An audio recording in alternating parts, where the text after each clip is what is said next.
We're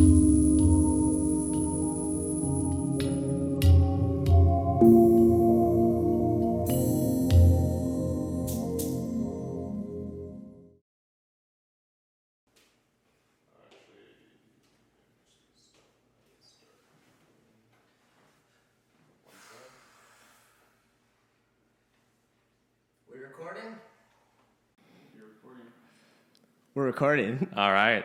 Excited to be Yeah. part of. All right, begin. Action. Action. Welcome to the first podcast, Foundationz 2022. We're here in Squamish, and you are my first guest in the history of this podcast. You know, I'm honored to be your first guest. I'm a big early adopter. So You are? Yeah. That's something I learned from you. yeah. Yeah. But yeah, man, I'm really stoked to have you on the show here. We had a good debrief at breakfast this morning, and honestly, half of that conversation I wish was recorded. Yeah, I'm excited to go into it today and go deeper on some of these topics that we're chatting about, because I think they're super important, and especially with what's going on in the global macro environment, but how that really translates and goes into an individual level, and how all of that compounds and adds up together. Yeah, totally. It's an interesting thing because you starting this podcast, and I have to figure out what it is. Yeah. And to give you context, and I think I kind of explained it in the car, but what is this?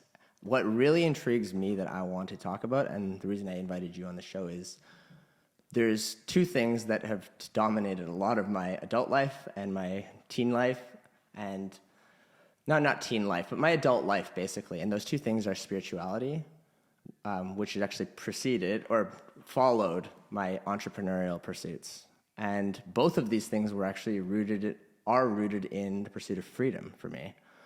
And starting the podcast, I wanted to talk about what is this thing? What is freedom? What is the spiritual path? And what is business really all about? Because we did put a lot of work into it. So you're a guest here because you have had intense conversations with me about these topics every time I see you, for as long as our friendship has been happening.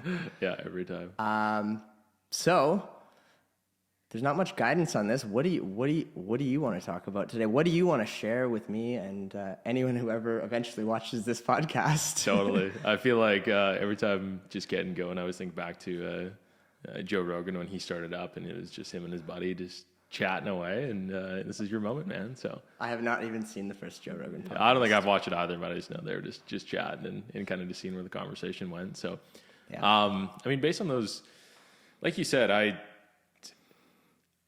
sometimes, throughout my journey, I've seen them as like opposing forces, kind of working against one another, right?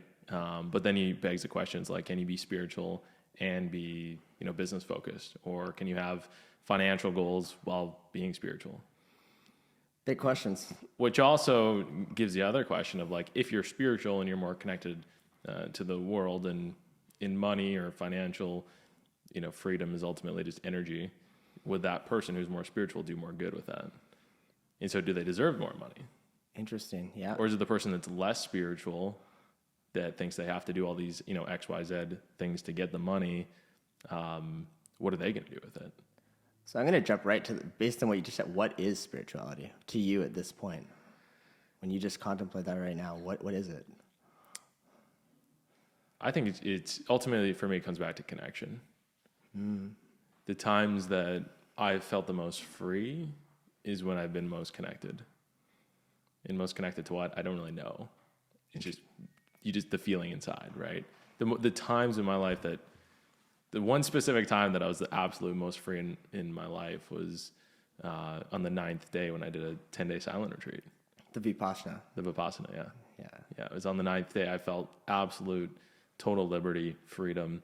I was, soaring above clouds, just flying, and yet I was just sitting in a meditation hall. Actually, I think that's right when I met you. Yeah. You had just come out of that. I knew of you, but I hadn't. We actually went to lunch on the pier over on the in Vancouver downtown. Yeah. And that was the first time I got to know you, and you just went on about. Yeah. My life is changing. It is. Yeah. And I didn't even know what it was at that time, but just going back to that, I think, before that, we both had business pursuits, and, I'd done really well in, the painting world. And, then I was working for a tech startup. After I was working for the tech startup, I was making like good 6 figures and traveling the world. I was living in Medellin, Colombia, but I felt so empty inside. I had reached at 23 years old, I had reached what I thought was, the pinnacle of what I was looking for, which was being able to work remotely and earning, well above 6 figures and being part of, a really cool team, which those things were great. But when I got there, I was completely unfulfilled, and I was, pretty unhappy, which ultimately led me to just having so much internal battle back and forth. It was the common, okay, you know what, I'm going to do this for 5 to 7 years. I'm going to make money. I'm going to do this, and then I'm going to, then I'll go do what I want to do. Yeah. And that's the trap. That was the trap that I could see myself going down that path, and only ended up lasting in that company, in that role, for about 6 months, because I felt so trapped in there that was the exact opposite of freedom for me. So interesting. I've seen you in some of the most miserable states. And I go through it a lot. I think, I don't know. I ride the entrepreneurial roller coaster a lot. And then after that, going through that mini retirement, it was like I was riding a spiritual roller coaster. Yeah.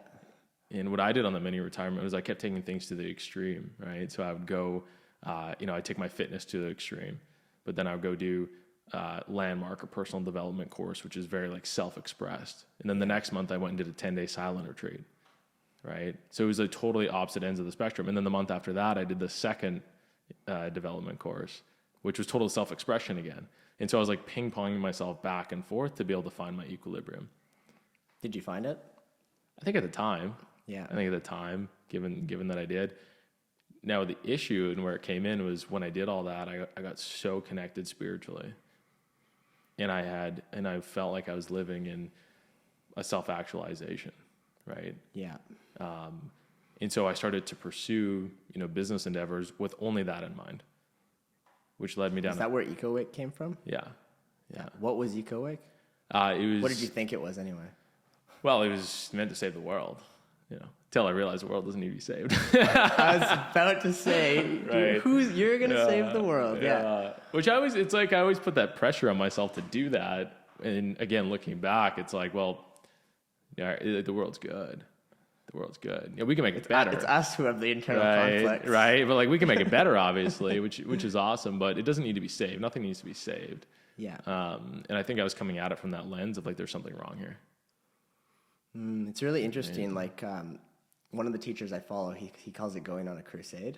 Yeah.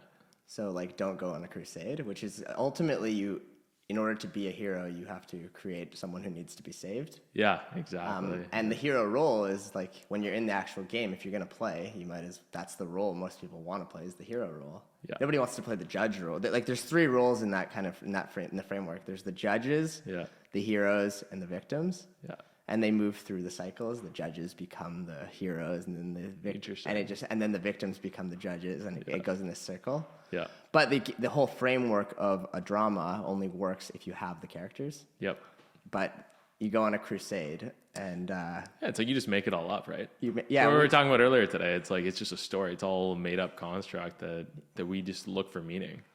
We're looking for meaning, right? And we're making it. Yeah. And then ultimately, like I said, even. It was a great endeavor. It was a great mission. It was a great vision that we had for the company. The issue was that it had a business model that wasn't proved out. It required a lot more money than I ever thought, and I wasn't making any income at that time. Right. And so I was just spending a ton of money with this thing that, again, required a lot more money than I expected. So I'm just burning capital. That it got to the point where. I was coming at it from a place of self-actualization when I was financially secure. I had all these other things going in my life. And then I started to fall down on Maslow's hierarchy of needs, but I didn't realize it.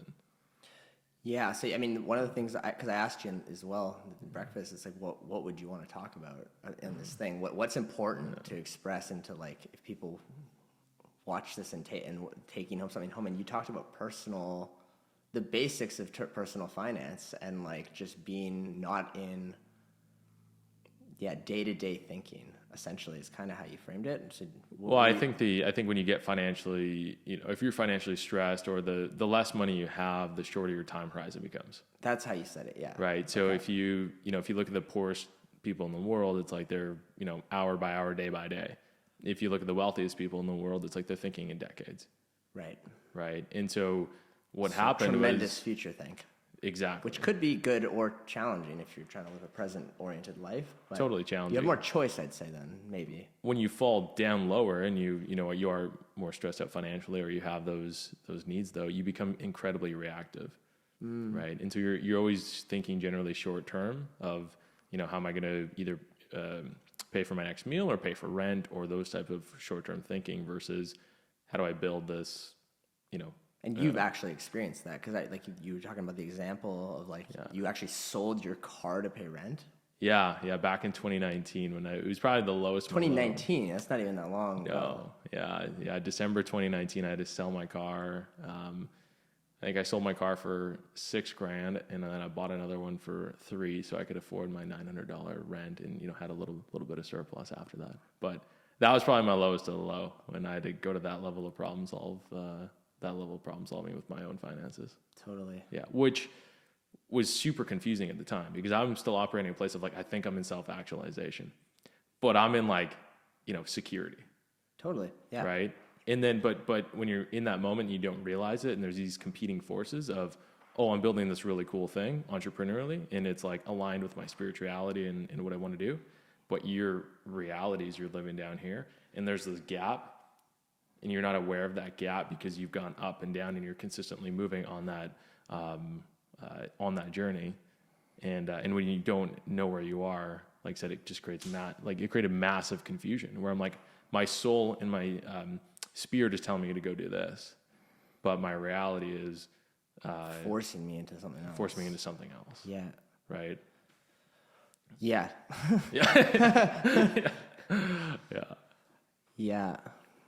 And you're ultimately, it's just such a scarcity-oriented thing, and you're just not in creative expression. It's impossible to be when you're trying to survive. Right. It's impossible. Yeah. Yeah, and it's interesting. I've also been there for years of just month to month, having huge overheads in business, and how am I going to pay these bills? And I'm just starting to come into this place in life where we were talking about even just building this studio. I want to make an experience out of my business. Should be a creative expression in all forms, even the marketing, everything about it is about. But to have the abundance mindset to do that, it's hard to, very few just cultivate it through meditation. Yeah. There seems to have to be some kind of reinforcement a lot of the time through looking at what you've done and where you've been. Yeah. 100%. I think that, again, what you've done here is so cool, and it's just total freedom. But if you weren't secure financially, would you be, investing in this, or would you be? No, you wouldn't be able to. And that's why I haven't, I don't think. And I think that's actually been a really interesting pillar for me, because it's one of the questions, how do you know once you have enough, or how do you know once you're financially secure? Mm-hmm. And I've met multimillionaires who are not financially secure, because it's this internal experience. It's a feeling. Mm-hmm. Do you feel safe? And I've been showing you some of the stuff we've been doing in my community of just people learning to heal their life and all these things. And it all really just comes down to are they safe? Are you safe to be free? Are you safe to be your full expanded creative self? And there's no fucking rules. So how do you know when? And I think I've asked myself that a lot. How will I know once I have enough, or when I'm rich, or whatever the hell? Do you think it's just a feeling, or do you think it's there's actually principles to go off of? I think ultimately it's a feeling. You either feel abundant or you don't feel abundant. That's why you can meet someone who has literally nothing, or a yogi who's completely non-material, and they feel fully abundant. But there are the stories, and the question is, where are we getting the stories? And then that story we repeat in the mind is then filters down into the feeling, and that's the experience. we don't experience the thoughts until they really hit the feeling, is what I believe. Right? I feel contracted or I feel scared. Right? I project some story like my business is going to collapse and like all sorts of stuff. And now I feel scared, which is not pleasant. That's an uncomfortable way to be in the present moment. Yeah. So, yeah, I don't know. It's interesting. So I'm curious, like now, you know, obviously we kind of backtrack and now we're both in, you know, pretty solid spots, you know, financially with our entrepreneurial endeavors. Now we're able to sit here on a, you know, Friday afternoon and have this type of conversation in the studio. Finally. Great. You know what I mean? What is it's this like, really about? Right. So I just find it so interesting that, you know, and there's other stories about there where people start with us. Yeah, and then totally. figure it out and figure out the finances as you go. So is it, you know, business and finances has to come first, or is it if you do start with that spiritual path and you're on the right spiritual path and can go?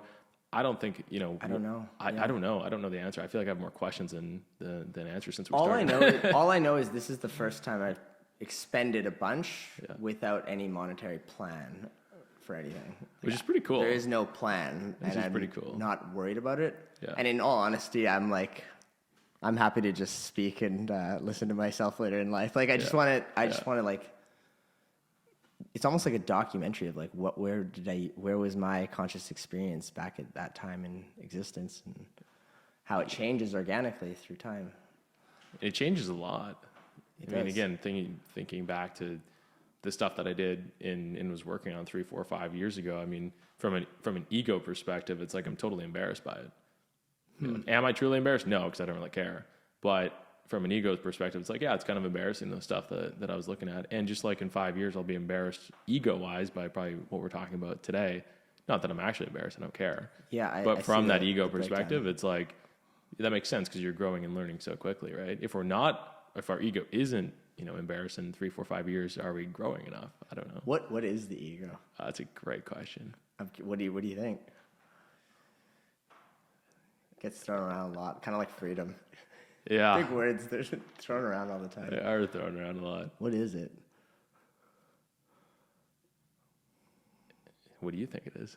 I want to know what you think it is. Oh, man.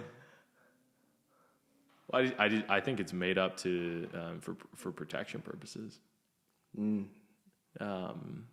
Protect what? This vehicle that we're in. The body. Yeah, the body. Yeah. I think it's just a vehicle for us to experience, you know, life in the realm that we do. I think that's definitely one of the main purposes. Right. Is that if without the ego, the identification with the body falls away, and that's not good if the body is trying to be alive. Yeah, in the immaterial sense. Well, it's like the opposing forces of, you know, good and evil, or the ego versus, you know, non-ego. Like it's like opposing forces of, on one hand, yeah, you need to stay alive to be able to experience, you know, whatever this is. Yeah. But on the other hand, and I don't think having no ego is a good thing either. No. Right? I think it's a yin and yang thing. The middle path. Right?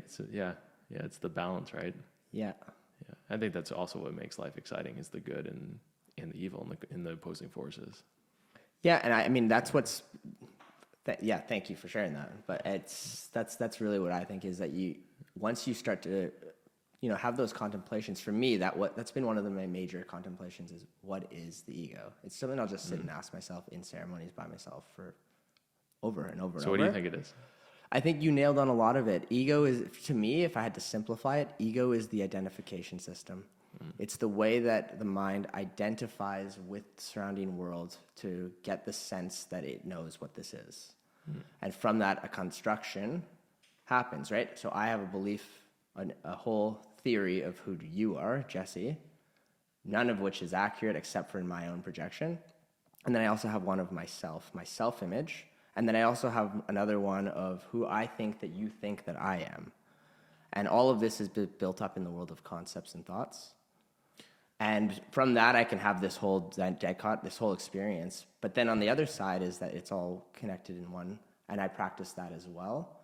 But then I have more freedom, so I can come and play. Right now, I'm Brad, playing Brad, and you're playing Jesse, and that's so we can do the podcast. Yeah. Because that's super cool. It's interesting what we're doing, right? Yeah.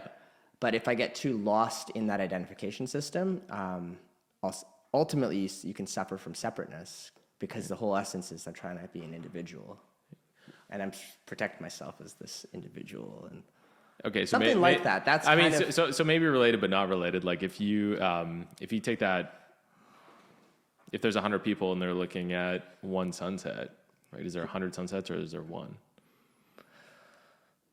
well, it's both. There's 100 sunsets being experienced in these parallel projections, parallel universes, Right. and there's there's one light. Yeah. It's literally this infinite light. We call it the sun. Yeah. It's just a pure piece of light, and it's just giving. It's part. I think it's both. Okay, so then going a step further is, do you believe that the human experience is everything in your experience that you're seeing is actually just you being reflected at you? Yeah. Yeah. I think it's an infinite potentiality. So what you see, what you believe, it has self-fulfilling components, like a self-fulfilling prophecy behind it all. Which also ties into the conversation we were having earlier today, talking about the book Wanting by Luke Burgess. Well, yeah, you didn't elaborate too much on that one. We went on something else, but what was that one about? So he was the one talking about a mimetic desire. Oh, okay, that stuff, yeah. Right. So mimetic desire is the theory or the concept that humans want what they want because other humans have those desires. Sure. Yeah. Right. So if your perception is that everybody is a reflection of yourself, it would make sense that whoever's in your circle and you become who you surround yourself with is because you want what they want and they want what you want. But it's all just like kind of like going in that circle and in that realm. Yeah. Where it goes as far enough to, me coming into this podcast studio today and I'm like, oh, man, I want a podcast studio. And then I caught myself and totally. I caught myself and thought about this. I'm like, wait a minute. Do I really want a podcast studio, or do I want this podcast studio because Brad has a sweet podcast studio? And now that I want that sweet podcast studio, right? And so how many times in your life, and again, this ties us all the way back to the initial conversation of me ending up in Medellin working for a remote company, making six figures. Did I go on that path because that was just my mimetic desire from society and from what I thought I wanted, and because of the people who I was surrounding myself with? And then when I ended up there, that's not actually what I really wanted. I mean, and that, right. I think that is the enculturation that we have right now, is you are looking outside yourself for everything, really. Yeah. And that's what we've created. And for whatever reason, there's some reason why we're creating it, but we're searching outside the self. And so much of my work now has just been turning this clock inwards. It's like who am I, and like looking inwards to find out who I am. So if you're starting a business, do you start from what you see in the market and what's out there and what's possible from what other people have done, or do you start with what's inside of yourself to create that? Today, my advice would be, you can only share who you are. And today, right. I would say you follow your heart. You do not look at anything going on in the market. And you follow your heart, and you let go of the outcomes, and you trust. And, without those outcome orientation, there is really no destination except for being in reciprocity and relationship with your heart. Now, that's not where I started from, so that's interesting advice, because if you asked me 5 years ago, or no, maybe even 5 years ago, my background is corporate finance. I would say you assess the market, find out what the gaps are in the marketplace, and you go at it. At least that's a big part of the consideration. I would have still said, like, you listen to what your calling is and your gifts and all those things. But back then, definitely I would have had a heavy weighting in like market analysis and research. So I've changed. It's different. I don't. There's plenty of guys out there saying that. There's probably a fine line. It's probably somewhere in between, as everything is. Right? Yeah. The only reason I cannot consider the monetization of this podcast is because I do something else that I have done a market analysis. Right. Exactly. So I'm trying to make more space for my heart. Right. But it was created, and that's the hypocrisy of this whole Which thing. is interesting, and it's going to be a cool experiment for you to see. It's like what ultimately becomes actually a better business in the long run. Hopefully this will be more sustainable because I love this. This is great so This is far. so fun, I like yeah. this. The first podcast. Yeah, this is dope. But it's going to be interesting because you started, you're technically starting these within, 2 or 3 years of each other. So it's, it's going to be similar. But similar time the business I'm in right now, and anyone watching this, Jesse's working with me it's a residential painting company for the Lower Mainland of British Columbia. Yeah. But before that was that wasn't my first business. I made a lot of mistakes, and it took me a lot of years before I got to that second business. Yeah. So you can replicate things faster. Yeah. And which is really actually inspiring because we're young. Yeah. Right. So we have a lot of time for not only questioning, but also developing ourselves as business people. And I really liked what you said at breakfast. Like, we're just such babies. Yeah. In business compared to like some of the people that you've recently met, which by the way, I want to ask you about that, right? Do you feel complete? We can switch topics. Yeah, for sure. Okay. Yeah. You met someone influential in your life recently, and you've talked about him the last 2 times I've hung out with you. Yeah. I'm not going to mention names just for no names. Yeah. What is it about him? And how has he inspired you? All right. So met him about 6 weeks ago, met for coffee, got a warm introduction from a professor at university. And this individual, super successful business individual. Right. And just in life, like just from looking at him, researching him, like I really admire his values, how he goes about his life, very humble guy. And then when we met him, he's in the billionaire status, like with a B.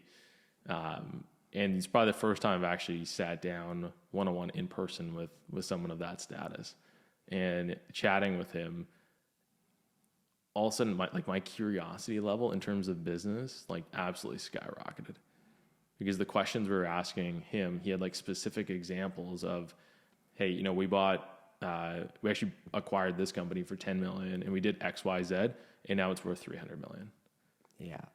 With specific action items that you could do in that realm, and him talking about that way, and every question that we asked him when we sat down, he made it so simple.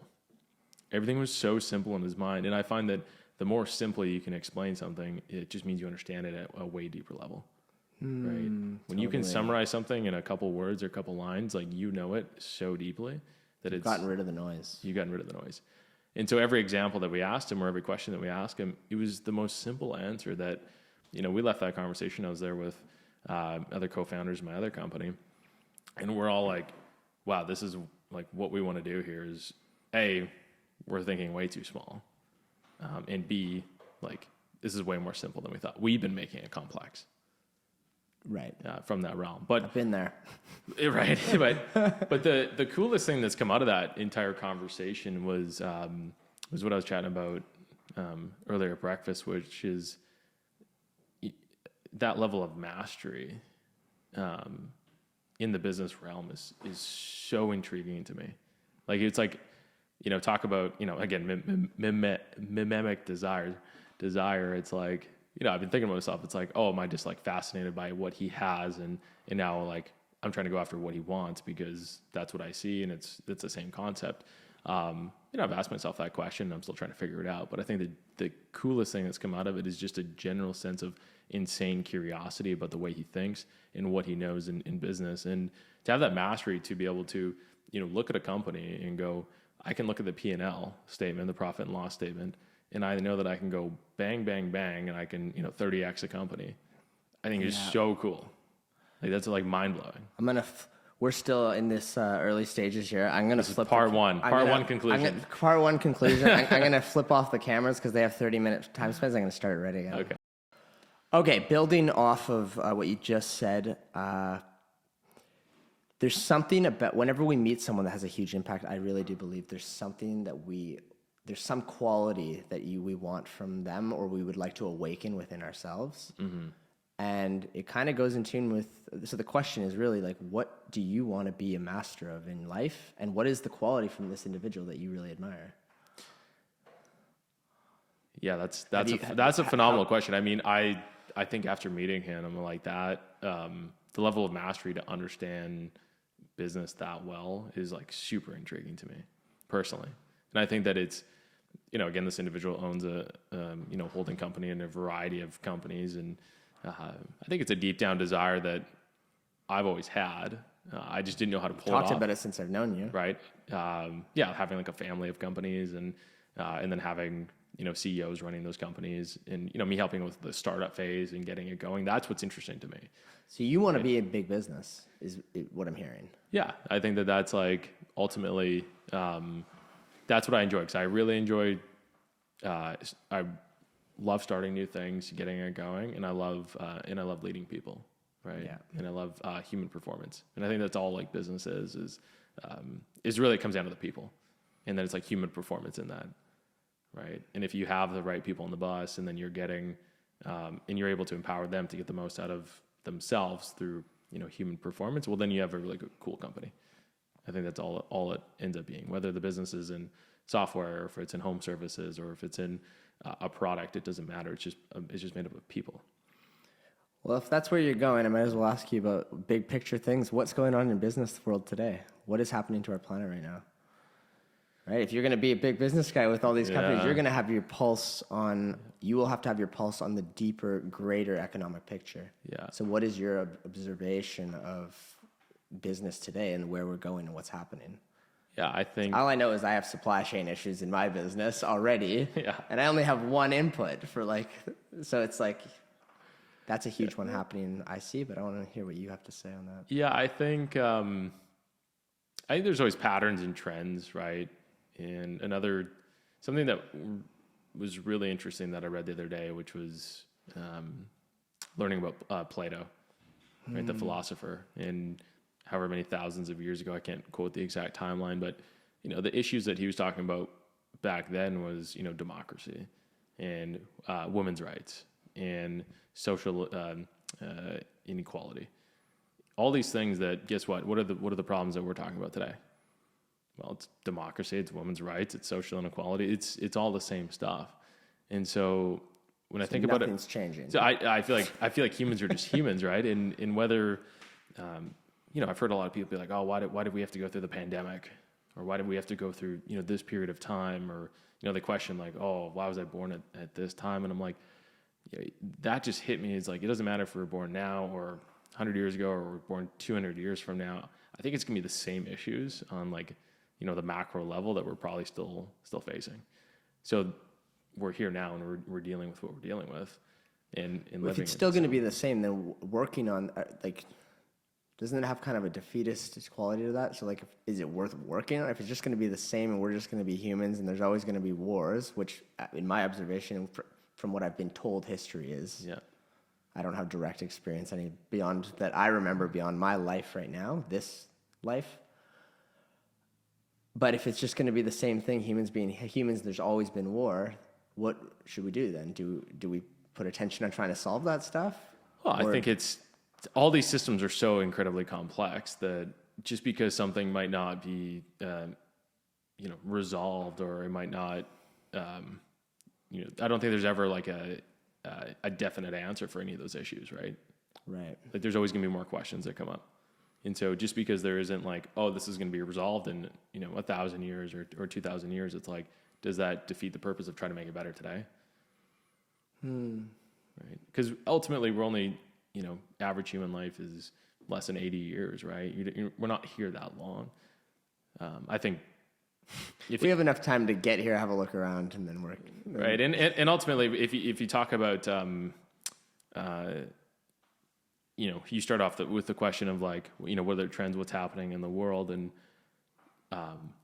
again, I was asking because for more of a macro for business. Yeah, and I think I think a mistake that I made was in my business that I tried to get off the ground, which was Eco-Way, because I was so focused on saving the planet, saving the world, right?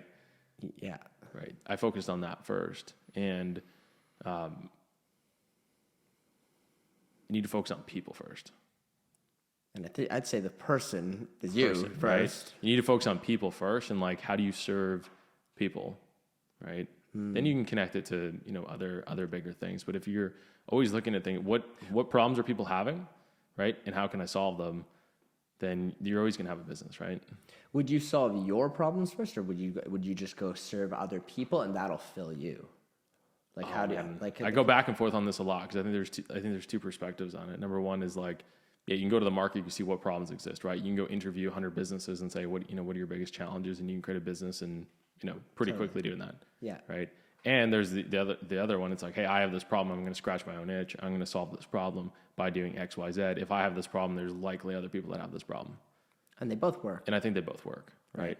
I think lately I've been a lot more interested in, what are the big problems that I go through day to day that I've been solving, and what am I creating to better my life in that way? And like, I know other people will have the same problems. I think it's more interesting. It's more interesting to me lately, but I also think that that's more coming from the, maybe on the spiritual side on that one a little bit. Yeah. Would you say you lead your life with entrepreneurship first or spirituality? Where do you identify first, perhaps?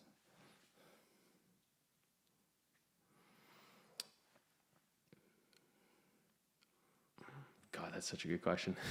And the reason I ask it too is because like it's something I realized fairly recently, in the last year. Yeah. Is I realized I was on the yogic path.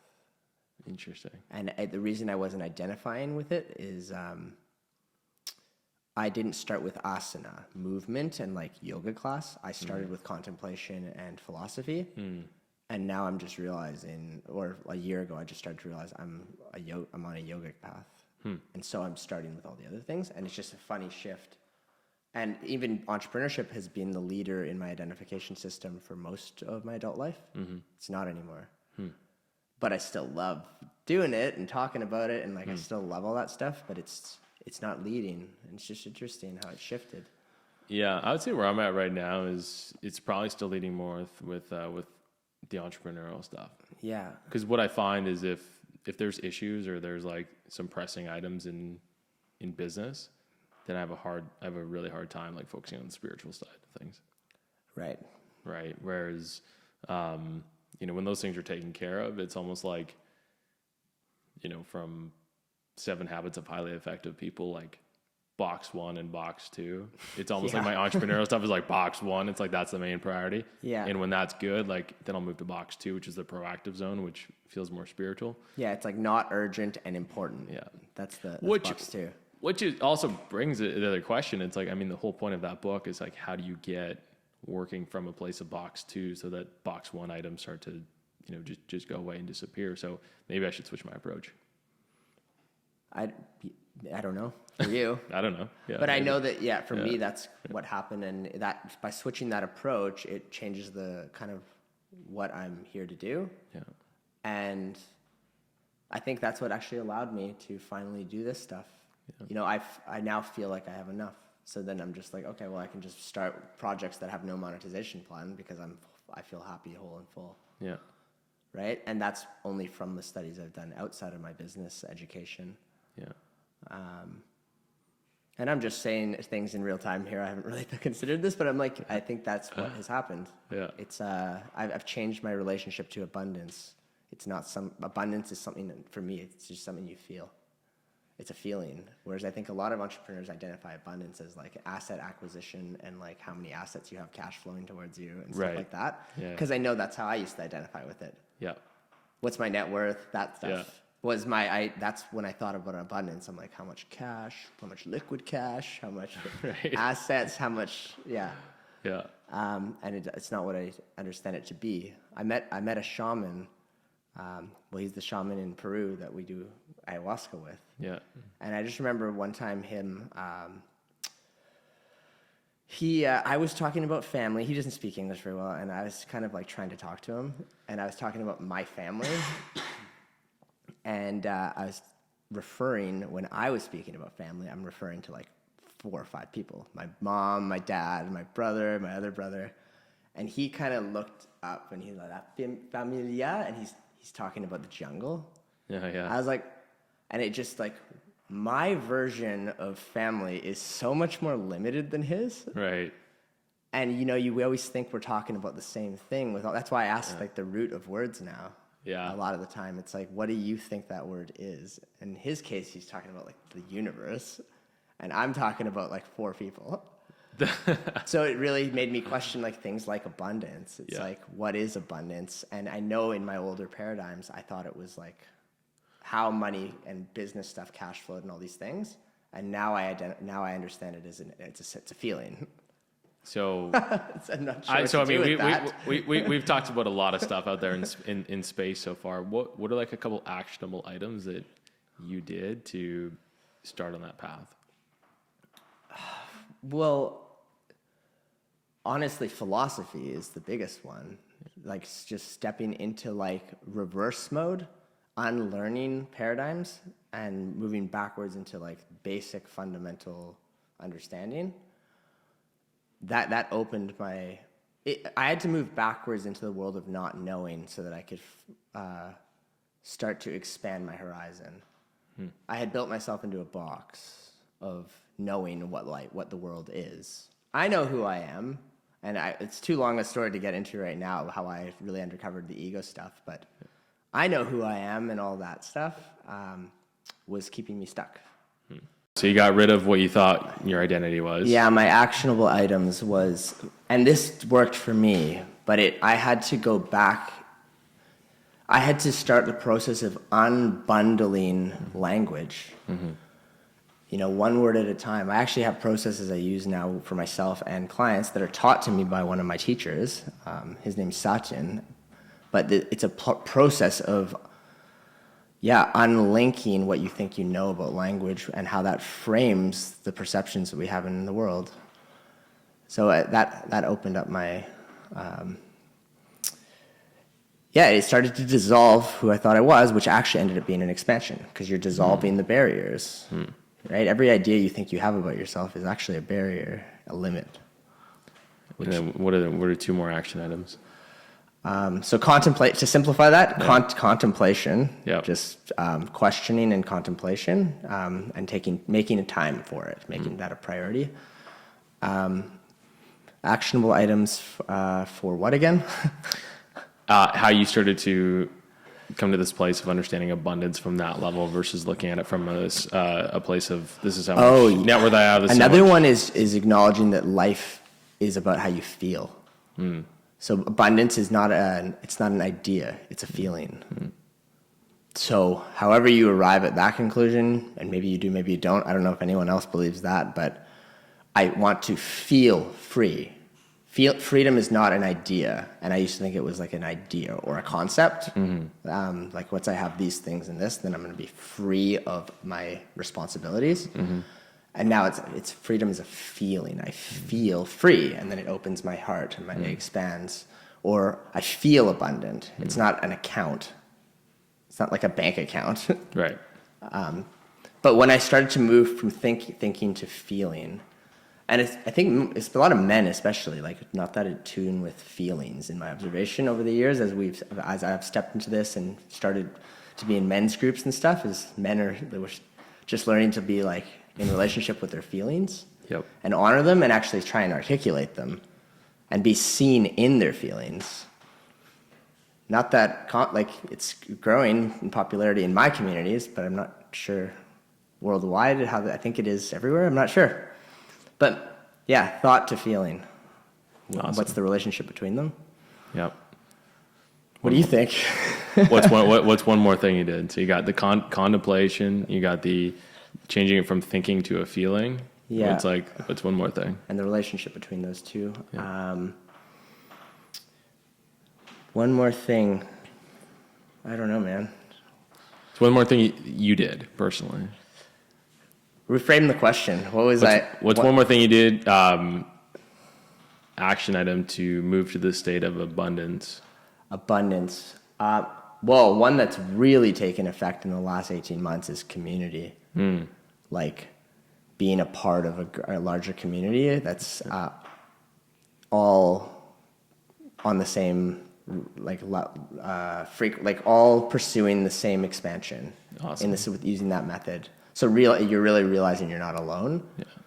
Because there's you're not alone ever just from a God sense, because that's impossible. Everything's part of one system, one thing. And then then this is more like practical. Like you're not alone because you live in community. Right. And I've never experienced community until I got to Squamish. Right. In like a community, like local community, I had like business communities, which is like a network of friends online or various other things. But it's like my first time where I really identify with it is like I'm living more in community. And now I'm in a community house. That's where the studio is. We're just in the process of building a community with friends and family. So since moving to that state and looking at that, is your business growing faster, or is it the same, or is it? I'm growing faster.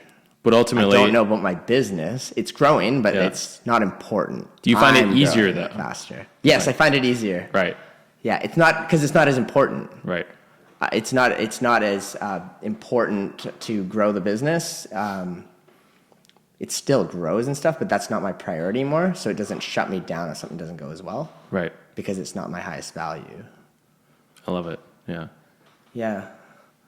I think abundance it's ultimately a feeling. I know that when the moments that I've cultivated the most abundance in my life, it's like everything comes to me. Right. Right. It's opportunities come in. I can see it more clearly. I know where to direct my energy better. Right. Versus operating from the place of scarcity or a place of fear when you're just scrambling around and, trying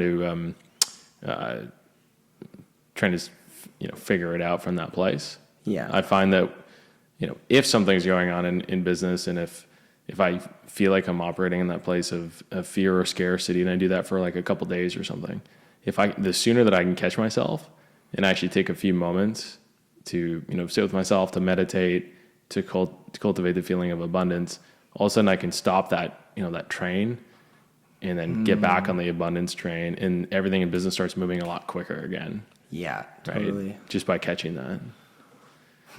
Which leads me to the one thing I'm curious about for you is like, what does the average day look like for you integrating both spirituality and business? Well, that's actually the biggest integration I ever did in my life.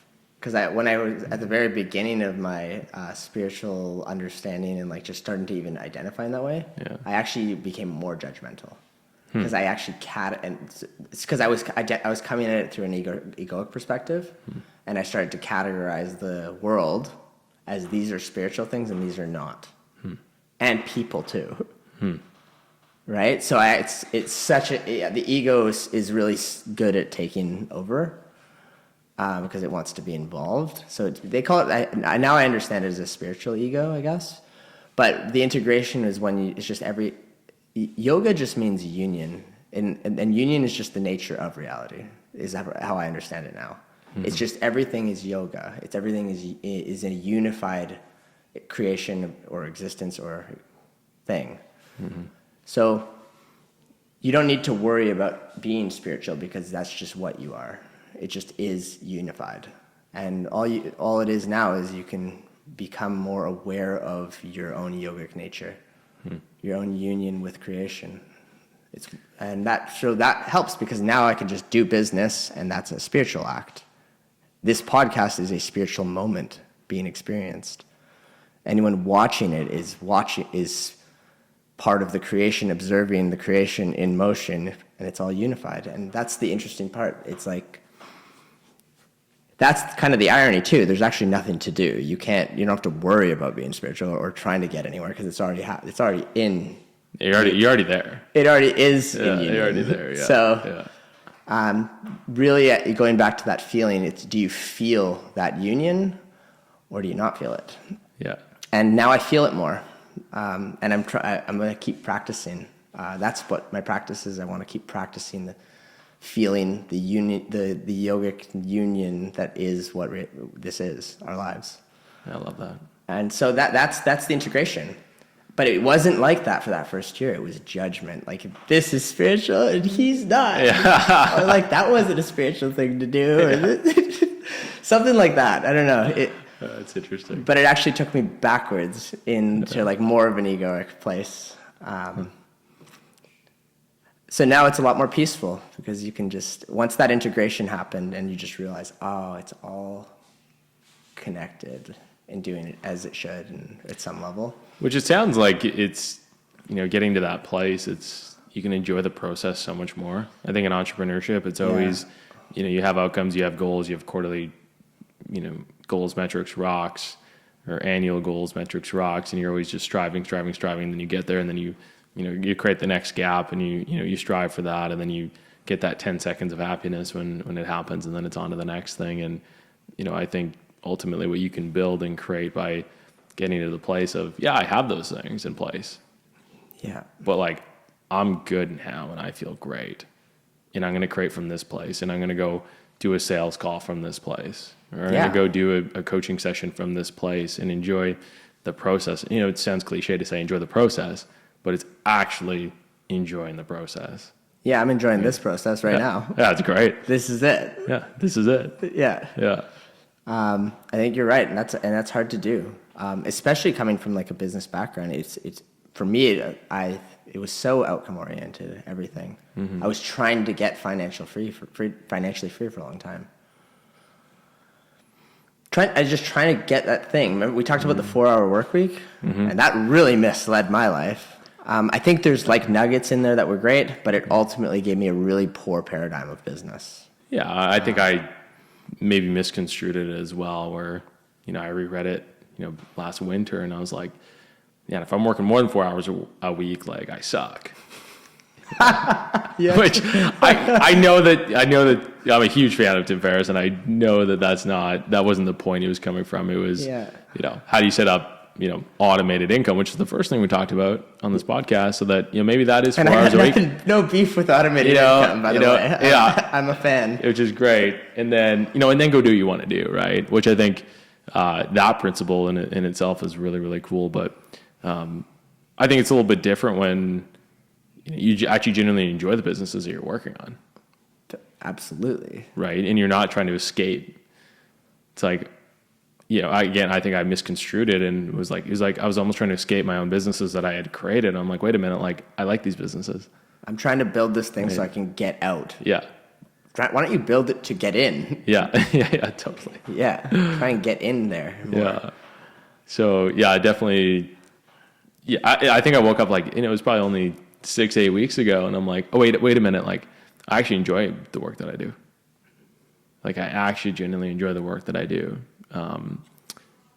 And it makes it so much more enjoyable when you're not trying to get out, when you're just like, hey, like, yes, we have, goals, targets, vision, mission, we're all aligned in getting there. Now, like, let's go do it in the best way that we know how, and let's go learn a lot and go meet a lot of cool people on the way. I think that's the best thing that business has brought about, especially in the last, I'd say, year or so, is the opportunities and the people that you can connect with because you have that business. And then, when you do the personal development work, right, and you can have open and honest conversations with business people, especially ones that are, significantly further ahead in their career, and you have no hesitation to be super vulnerable. You're not trying to make up a story of, oh, hey, it's this, and this. It's you can sit down, you can have a conversation, and you can say, hey, here's where we're at, here's where we're looking to go. This is what's going really well. These are the biggest challenges that I have, and this is what I need help with. And you can just sit there and absolutely no bullshit it. And the people on the other side, and again, the people that I've interacted that are, significantly further ahead than where I'm at in my life, like, appreciate that authenticity and vulnerability so much, because so many people come to them, a lot of VCs or a lot of, angel investors, and these founders are trying to paint this picture of how amazing things are and how it's this, and this. And because they've been there and done that, most of them that are doing that have built a company or several companies, and they know the shit that you go through to build it up, that they're sitting there and you're like, I know this guy's just feeding me a bunch of crap. Versus that, the conversations that we've had with a couple of billionaires, and I've just come in there, I've been just insanely real with them. It's progressed our conversations further forward faster than I could ever imagine, right? And I'm just sitting here like, wow, like, people just really appreciate that. Don't really know how I got down this tangent, but yeah. Thank you for sharing that. Yeah. Oh man, Yeah, that conversation went into a lot of places. Yeah, That's really interesting how that works. Yeah, there was Do you think people usually plan podcasts, like have like a plan, or probably like a little bit of like a script and like some questions and everything, I think, in a general sense. But I think that I didn't really have too much. I think the freedom of it, it just flows and goes wherever it is. I mean, ultimately, it's did we have fun? I did, yeah. Yeah, I had fun too, and I think that people get what they get out of it, and they don't get what they don't get out of it. Okay, cool. Love it. Well, I think it's, we're about almost at an hour here, and for editing purposes, which I have to learn how to do, before I start outsourcing that to an editor, I want to get the lay of the land a little bit. Figure it out first. Yeah, so then I know which I've made this mistake in business, where you don't know what you're outsourcing, and then you just get a big bill, and like... Don't delegate too soon, and don't wait too long to delegate. Very, very wise words. Thank you for being on the show. I am Brad. This is my guest, Jesse. Jesse, if anyone wants to get into contact with you, what would they do? Do you even want anyone to get in contact with you? I want awesome, cool people to get in contact with me. Yeah. The easiest way is probably just, it's a good question. Should I put a link, or are you just Jesse that came on the show? They just came out. Now you can find me on, I just joined Twitter, actually. No way. I just started hanging out on Twitter a little bit more, I think. Yeah. Okay, shit. Yeah. You can find me Jesse Teron on Twitter. So. Okay, Twitter it is. Yeah. Thanks, man. I love you. Love you too, man. I'll give you a hug. That was great. That was